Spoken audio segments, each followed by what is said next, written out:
இன்றைக்கு காலை முதலாக அமெரிக்கா 2 தடவைகள் ஈரான் மீது தாக்குதல்களை நடத்தி இருக்கிறார். அதே நேரம் 2 சுற்று தாக்குதல்களாக அவை நடைபெற்றிருக்கிறது. அதே போன்று ஈரானும் மத்திய கிழக்கில் இருக்கக்கூடிய அரபு நாடுகள் மீது 3 சுற்று தாக்குதல்களை இதுவரைக்கும் நடத்தி இருக்கிறது என்கிற செய்திகள் வெளியாகி இருக்கிறது. முன்னதாக நம்ம தனியான ஒரு வீடியோ வெளியிட்டிருந்தோம்.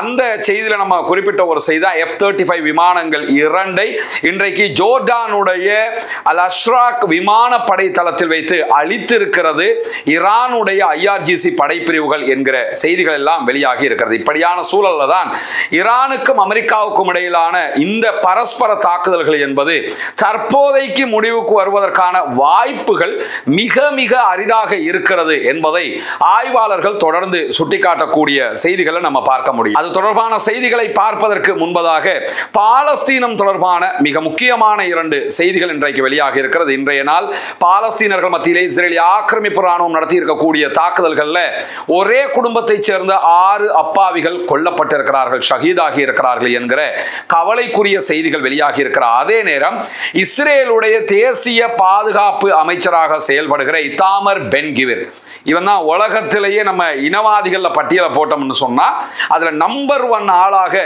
இந்த ஆளு தான் வருவாரு.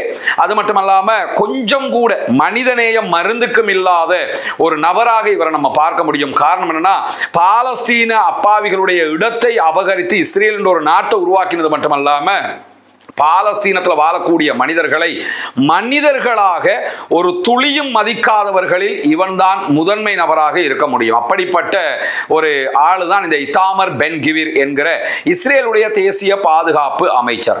இவர் 6 மாதங்களுக்கு முன்பதாக ஒரு சட்ட திருத்தத்தை பாராளுமன்றத்திலே கொண்டு வந்திருந்தார். அந்த சட்ட திருத்தம் என்னன்னு கேட்டா, பாலஸ்தீன அப்பாவிகள் தங்கியிருக்கக்கூடிய, அவர்களை அடைத்து வைத்து சித்திரவதை செய்யப்படக்கூடிய இஸ்ரேலுடைய சிறைகளை சுற்றி அகழிகள் தோண்டப்பட்டு அதற்குள் மனிதர்களை வேட்டையாடுகிற மிக டேஞ்சரான முதலைகளை போட வேண்டும், crocodiles ஃபுல்லா நிறைக்கணும் அப்படிங்கிற ஒரு திட்டத்தை கொண்டு வந்திருந்தாரு.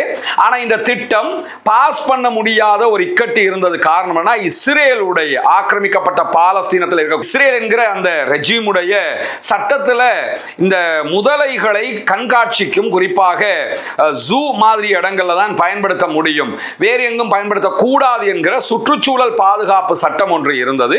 அந்த சட்டம் தற்போது மாற்றப்பட்டிருக்கிறது. எனவே தற்போது இத்தாமர் பென் கிவிர் கொண்டு வந்திருக்கக்கூடிய பாலஸ்தீன அப்பாவிகளை வதை செய்யக்கூடிய வதை முகாம்கள், சித்திரவதை கூடங்களை சுற்றி மனிதர்களை வேட்டையாடுகிற முதலைகளை பயன்படுத்தி முதலை சிறையை உருவாக்குவதற்கான அனுமதி அவர்களுக்கு கிடைத்திருக்கிறது. அல்லாஹ்தான் பாலஸ்தீன அப்பாவிகளை பாதுகாக்க வேண்டும்.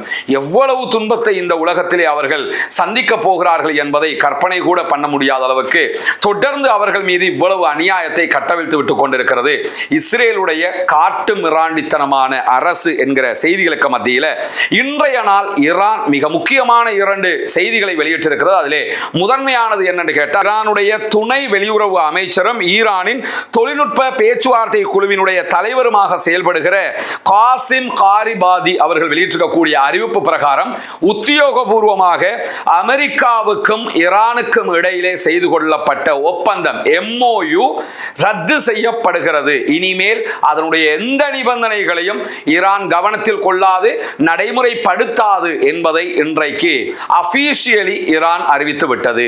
ஆரம்பத்தில் இருந்து நீங்க உடன்படிக்கையை மீறுறீங்க, நாங்களும் மீறுவோம், நாங்க அட்டாக் பண்ணுவோம், இது மாதிரியான செய்திகளை தான் ஈரான் சொல்லிக்கிட்டே இருந்தாங்க.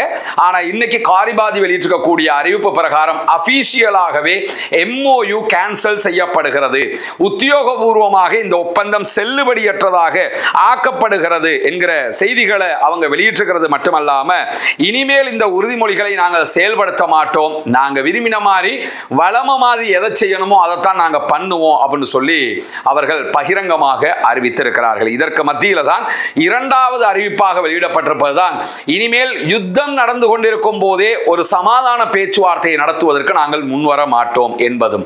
ஏன்னா யுத்தம் நடக்கும் போதே வாங்க பேசுவோம்ங்கிறது, பேசிக்கிட்டு இருக்கும் போதே சண்டை பிடிக்கிறது, அல்லது சமாதானம் என்று வந்ததுக்கு பிறகு திரும்ப வந்து சண்டை பிடிக்கிறது, இதெல்லாம் நமக்கு வேலைக்காகாது. இனிமே சண்டைன்னா சண்டையே பிடிச்சிருவோம், சமாதானமா யுத்தம் நிறுத்திட்டு வாங்க பேச்சுவார்த்தை நடத்துவோம், இந்த மாதிரி வச்சுக்கிறோமே தவிர ரெண்டையும் ஒரே நேரத்தில் செய்ய மாட்டோம் என்பதை பகிரங்கமாக அறிவித்து விட்டது இன்றைக்கு ஈரானுடைய தலைமை என்கிற இரண்டு செய்திகளுக்கு மத்தியில தான் எதிர்வருகிற வாரத்தில் யுஎன் உடைய செஷன்ஸ் நடைபெற இருக்கிறது. ஐநா பொதுச்சபை கூட்டம் நடைபெற இருக்கிறது. அந்த ஐநா பொதுச்சபை கூட்டத்தில் கலந்து கொள்வதற்காகவும் அமெரிக்க அதிபர் டொனால்ட் ட்ரம்பை சந்திப்பதற்காகவும் அமெரிக்காவுக்கு பயணிக்க இருக்கிறார் இஸ்ரேலுடைய பிரதமர் பெஞ்சமின் நெதன்யாகு. பெஞ்சமின் நெதன்யாகுனுடைய இந்த பயணம்ங்கிறது நியூயார்க் நகரத்திற்கான பயணமாக இருக்க போகிறது. இதுக்கு முன்னாடி அவர் பயணம் போன நேரத்தில் அவர் நியூயார்க்குக்கு போகல. அதற்கு மிக முக்கியமான காரணம் என்னன்னா, நியூயார்க்கினுடைய மேயராக ஜஹரான் மம்தானி இருக்கிறார்.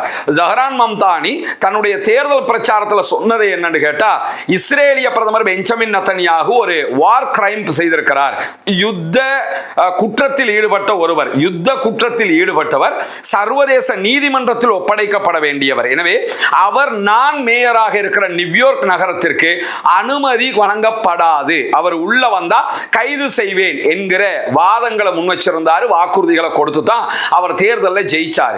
இப்பொழுது இடம்பெற்றிருக்கக்கூடிய ஒரு பிரச்சனை என்னன்னு கேட்டா, தற்போது ஐநாவினுடைய பொதுச்சபை கூட்டத்தில் கலந்து கொள்வதற்காக நியூயார்க்குக்கே பயணிக்க இருக்கிறார் இஸ்ரேலுடைய பிரதமர் பெஞ்சமின் நெதன்யாகு. எனவே நெதன்யாகு வருகிற போது நெதன்யாகுவை மீண்டும் கைது செய்வாரா இந்த ஜஹரான் மம்தானி என்கிற கேள்விகள் எழுகிற போது, இன்றைக்கு ஜஹரான் மம்தானி விடுத்திருக்கக்கூடிய அறிவிப்பில் நெதன்யாகு ஒரு வார் கிரிமினல், அவர் ஒரு யுத்த குற்றவாளியாக இருக்கிறார், அவர் ஹேக்கில் இருக்க வேண்டியவர், சர்வதேச நீதிமன்றத்தில் விசாரணை கைதியாக இருக்க வேண்டியவர், அவர்தான் தற்போது நியூயார்க் வருவதான செய்திகள் வெளியாகி கொண்டிருக்கிறது.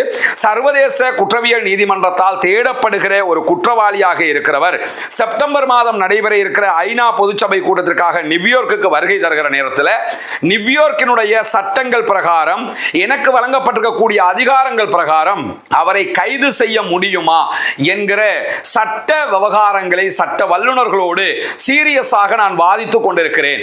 அதற்கான வாய்ப்பு இருக்குமாக இருந்தால் நிச்சயமாக சட்ட ரீதியாக இஸ்ரேலிய பிரதமர் பெஞ்சமின் நெதன்யாகு கைது செய்யப்பட்டு அவர் மீண்டும் ஹேக்ல இருக்கக்கூடிய சர்வதேச நீதிமன்றத்தில் ஒப்படைக்கப்படுவார் என்று சொல்லி இருக்கிறார் நியூயார்க்கினுடைய நகர மேயர் ஜஹரான் மம்தானி. என்ன நடக்க போகிறது என்பதை அந்த நேரத்தில் தான் பார்க்க முடியும். நியூயார்க்கினுடைய சட்டம் அனுமதி கொடுக்குமா இல்லையா, அனுமதி கொடுத்தாலும் ஜஹரான் மம்தானியால் நெதன்யாகுவை கைது செய்ய முடியுமா இல்லையா, அந்த நேரத்தில் நாம் அது தொடர்பான செய்திகளை புரிந்து கொள்ள முடியும். இப்படியான சூழல்ல தான் இன்னும் ஒரு செய்தி வெளியாகி இருக்கிறது. அமெரிக்காவில் சிச்சுவேஷன் ரூம்ல நடந்த ஒரு கலந்துரையாடல் பற்றிய செய்திதானது.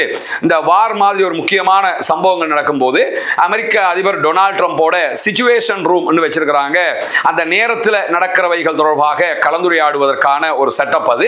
அதுல பேசப்பட்ட விவகாரங்கள்ல ஈரான் மீதான தாக்குதல்கள்ல ட்ரம்புக்கு பல ராணுவ தேர்வுகள் ஆலோசனைகளாக முன்வைக்கப்பட்டிருப்பதாகவும் அதிலே அவர் எதை செயல்படுத்துவார் என்பது தெரியாது என்கிற தகவல்கள் வெளியாகி இருக்கிறது. குறிப்பாக அவருக்கு வழங்கப்பட்டிருக்கக்கூடிய அறிவுரைகள் இப்படியெல்லாம் அட்டாக் பண்ணலாம்ங்கிறதுல முதல் கட்டமாக கொடுக்கப்பட்டதுதான் ஈரானுடைய மின் உற்பத்தி நிலையங்கள் மீது தாக்குதல்களை நடத்த வேண்டும் அப்படிங்கிறது. அந்த நடைமுறைகள் அவர் செய்வாரா என்கிற கேள்விகள் எழுகிற நேரத்தில் அதே போன்று உட்கட்டமைப்புகள் மீதான தாக்குதல் இப்ப அவங்க பண்ணிக்கிட்டு தான் இருக்கிறாங்க. ரயில்வே ஸ்டேஷனுக்கு அட்டாக் பண்றாங்க, ரயில்வே பிரிட்ஜுகளுக்கு அட்டாக் பண்றாங்க, மற்ற ரயில்வே பிரிட்ஜ் அல்லாத பாலங்கள் மேல அட்டாக் பண்றாங்க. இதையெல்லாம் அவங்க பண்ணிக்கிட்டு தான் இருக்கிறாங்க. எப்படியாவது அந்த உள்கட்டமைப்புகளை தாக்க வேண்டும் என்பதற்காக அந்த காரியங்கள் நடைமுறையில் இருந்தாலும் இதெல்லாம் கொடுக்கப்பட்டிருக்கக்கூடிய ஐடியாக்களுக்கு மேலதிகமாக நிலத்தடியில் இருக்கக்கூடிய பீகாக்ஸ் மவுண்டன் மலைக்கு கீழாக இருக்கக்கூடிய பகுதிகள் மேல அட்டாக் பண்ணணும் என்கிற ஐடியா கொடுக்கப்பட்டிருக்கு. ஆனால் பீகாக்ஸ் மவுண்டன் மேல அவங்க அட்டாக் பண்றதுனால எந்த பலனும் இருக்காது. ஏன்னா தண்ணி கல்லுமலையாக இருக்கக்கூடிய ஒரு பகுதி, கல்லுமலைக்கு கீழே தான் கொட்டஞ்சி அவங்களுடைய அணு உற்பத்தி நிலையங்களை உண்டாக்கி இருக்கிறார்கள். இதுவெல்லாம் அவருக்கு கொடுக்கப்பட்டிருக்கக்கூடிய ஐடியா. இதில் அவர் எதை செயல்படுத்த போகிறார் என்கிற கேள்விகளுக்கு மத்தியில தான் ஈரானுடைய தாக்குதல்களுக்கு மத்தியில பஹ்ரைனில் 5வது முறையாக வான்வழி தாக்குதல் எச்சரிக்கை ஒலி இன்றைக்கு எழுப்பப்பட்டிருக்கிறது. தொடர்ந்து பஹ்ரைன், குவைத், ஜோர்டான் மேல மிக கடுமையான தாக்குதல்களை ஈரான் நடத்துகிறது. இந்த வாட்டி நீங்க கவனிச்சு பார்த்தீங்கன்னா சவுதி அரேபியா மேல எந்த அட்டாக்கும் பண்ணல, யுஏஇ மேல இதுவரைக்கும் எந்த அட்டாக்கையும் பண்ணல. யுஏஇ சவுதி அரேபியாவுடைய கப்பல்கள் மேல ஈரான் அட்டாக் பண்ணிருக்காங்க ஹார்முஸ்ல. அது தவிர நேரடியாக சவுதி மேலேயோ யுஏஇ மேலேயோ இதுவரைக்கும் ஈரான் தாக்குதல் நடத்தவில்லை. அதுக்கு சில காரணங்கள் இருக்கிறது. ஆனா இப்ப இதுவரைக்கும் அவங்க தாக்குதல் நடத்தல. இந்த 3 நாடுகள் மேல தாக்குதல்களை நடத்தி வருகிறார். அதிலும் பஹ்ரைன், குவைத் மேலதான் உச்சகட்டமான தாக்குதல்கள் நடத்தப்படுகிறது. அந்த அடிப்படையில் பஹ்ரைன்ல இன்றைக்கு 5வது முறையாகவும் சைரன் எழுப்பப்படுகிற அளவுக்கு வான்வழி தாக்குதல் எச்சரிக்கைகள் விடுக்கப்பட்டிருக்கிறது.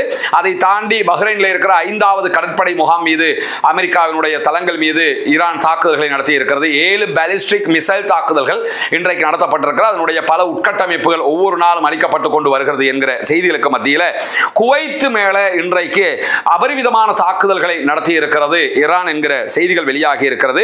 ஒரு மின்சார அதே போன்று கடல் நீர் சுத்திகரிப்பு நிலையம் மீதும் தாக்குதல் நடத்தப்பட்டிருக்கிறது.